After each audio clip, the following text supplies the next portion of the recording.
আসসালামু আলাইকুম। সকাল সকাল ঘুম থেকে উঠে মনটা অনেক খারাপ হয়ে গেল। একটা বাচ্চা মেয়ে আসছে বাসার সামনে, বলল সাহায্য দেন।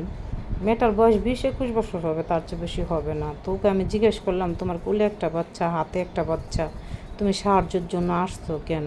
বলল, আমার হাজব্যান্ড নেশা পানি করে আপু, আমার 3টা বাচ্চা। তো আমি জিজ্ঞেস করলাম, 3টা বাচ্চা, হাজব্যান্ড নেশা পানি করে, তো তুমি কেন বাচ্চা নিছো? বললো, আমার আপু ভুলে হয়ে গেছে, 2টা বাচ্চা আছে, একটা বাচ্চা মারা গেছে, একটা বাচ্চা 2 বছর হবে, একটা বাচ্চা 6 থেকে 7 মাস হবে কুলে। তো আমার অনেক রাগ উঠলো মেয়েটার উপরে। কি করব, রাগ করে তারপর মায়াও লাগলো। ওকে আমি কিছু টাকা দিয়ে দিলাম, আর আমি বললাম, এই বাচ্চাটা নিয়ে তুমি এই রোদের ভিতরে, গরমের ভিতরে কেন ঘুরো?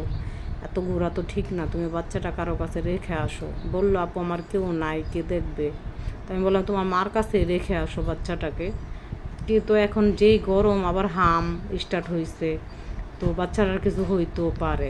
তো বললাম যে, মা বাপের কি আর্থিক অবস্থা ভালো না? বললো, না আর্থিক অবস্থা ভালো না আপু।